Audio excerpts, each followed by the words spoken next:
temanya, yaitu solusi para Gen Z. Dalam video ini saya bakal ngebahas tentang informasi-informasi dan juga gambaran-gambaran apa sih solusi yang tepat untuk permasalahan-permasalahan yang ada sesuai dengan kepribadian dan budaya Gen Z. Nah, ada beberapa topik yang akan dibahas, jadi langsung aja kita ke topik yang pertama. Jadi sebelum kita bahas konten-konten yang ada di materi kita buat video ini, saya mau ngasih tahu dulu kalau semua yang ada di dalam video ini itu berdasar pada pengalaman pribadi saya dengan usaha yang saya miliki. Jadi semoga pengalaman saya bisa menjadi gambaran untuk teman-teman di luar sana.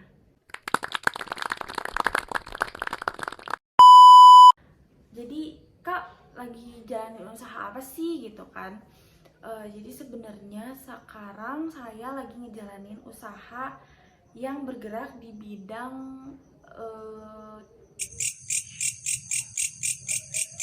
pertanian, khususnya tanaman hias yaitu anggrek. Jadi saya tuh jualan anggrek dalam online. Jadi saya tidak menerima penjualan secara offline sama sekali. Ada beberapa alasan kenapa saya tidak menerima secara offline, tapi yang paling mempengaruhi itu adalah karena kebun saya berada di lingkungan rumah. Jadi menurut saya kalau misalnya saya membuka penjualan offline di mana pengunjung bisa datang ke tempat atau kebun saya, kurang kondusif karena berada di lingkungan rumah tinggal. Jadi saya memilih untuk menjalankan bisnis ini sepenuhnya secara online gitu. Jadi saya bergerak di bidang penjualan tanaman, yaitu tanaman anggrek. Teman-teman, sebelumnya sebenarnya ini tuh usaha yang lagi aku jalanin sekarang tuh bukan usaha yang benar-benar aku bangun dari nol, aku rintis, enggak. Jadi sebenarnya ini tuh usaha yang sebelumnya mama aku jalanin, jualan anggrek. Dia juga bermula dari hobi, tapi sekarang aku milih buat jalanin dan kelola kebun anggrek dan juga penjualannya dengan metode aku sendiri gitu. Jadi sebenarnya ada beberapa alasan kenapa aku milih buat usaha sendiri di rumah, walaupun nerusin tapi itu kayak mulai dari nol menurut aku, karena ada beberapa hal yang harus diperbaiki gitu. Jadi aku bakal ngasih tahu setelah pengamatan dan yang aku jalani selama 6 bulan ini. Jadi aku resign kerja, aku bulan Juni 2023 udah nggak kerja sampai sekarang, mungkin sekitar 6 bulan berarti aku udah ngejalanin bisnis ini. Aku nangkep ada beberapa hal yang ngebuat usaha mama aku sebelumnya itu mengalami keterketinggalan dari pesaing-pesaing yang lainnya. Yang pertama itu persaingan yang ketat, sangat amat ketat, karena ternyata penjual anggrek per 2 tahun kemarin itu meningkat sangat pesat penjual anggreknya ya gitu. Terus kebutuhan konsumen, jadi mama aku tuh kurang meneliti atau kurang memperhatikan konsumennya tuh sukanya yang gimana sih, atau konsumennya tuh lagi mencari yang seperti apa gitu. Itu mama aku kurang memperhatikan, jadi sedikit tertinggal dari yang lain. Terus masalah marketing, jadi mama aku itu penjualannya nggak kayak yang menawarkan atau memasarkan yang besar-besaran gitu, enggak. Jadi dia hanya posting, ada yang tanya dibalas, tidak ada yang tanya ya sudah gitu. Jadi itu. Nah, yang keempat ini usaha yang sebelumnya atau mama aku kurang memperhatikan pesaingnya. Jadi dari mulai harga pasar,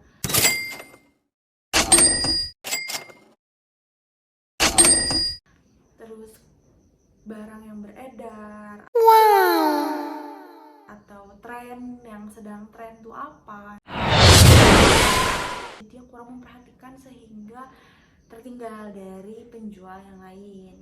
Karena menurut saya usaha mama saya pada saat itu sangat membutuhkan inovasi, dimana tujuan dari inovasi itu sendiri kan memberikan ide-ide baru untuk memperbaiki hal yang kurang sebelumnya gitu. Jadi saya merasa perlu ada ide-ide baru, pikiran-pikiran yang fresh, cara-cara yang baru untuk memajukan atau mengejar ketertinggalan usaha yang mama saya miliki pada saat itu.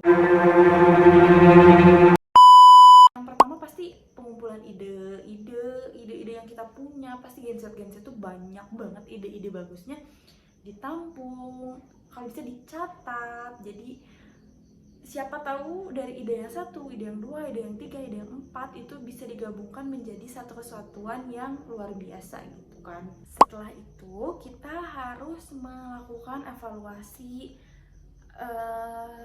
terhadap ide-ide itu. Evaluasi itu misalnya kita sebenarnya bisa melakukan observasi terlebih dahulu. Observasi bisa melakukan pengamatan atau kayak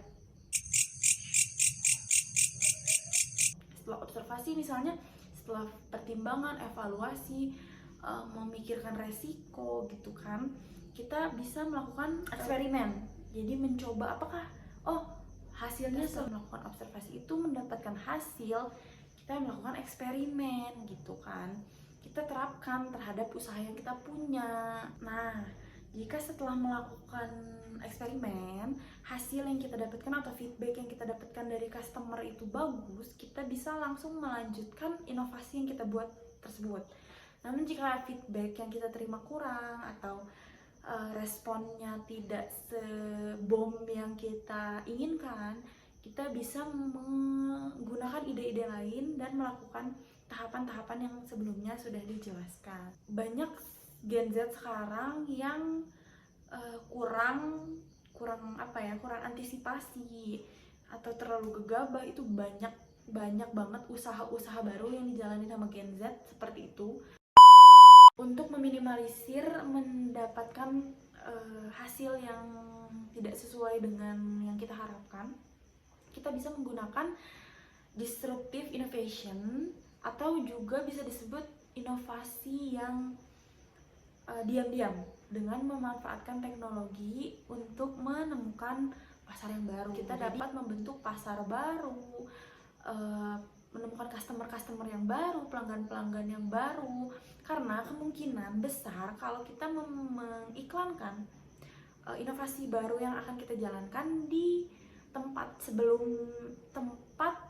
yang sebelumnya kita gunakan, maka customer yang akan kita terima atau customer yang akan membeli jualan kita akan itu aja. Jadi tidak akan, kemungkinan untuk mendapatkan pasar barunya lebih sedikit dibanding kita benar-benar membangun dari nol. Ada 3. Yang pertama, harus berinovasi di produk. Jadi kita harus meningkatkan kualitas, fungsi, dan juga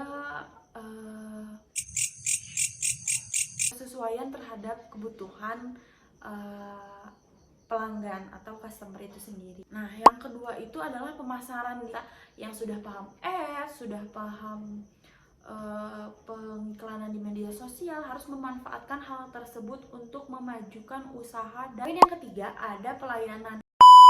Sekian yang dapat saya jelaskan dari video ini. Mohon maaf jika ada kekurangan atau hal-hal yang kurang dimengerti. Mohon maaf sebelumnya. Terima kasih telah melihat dan memberi kesempatan saya untuk membuat video ini. Terima kasih.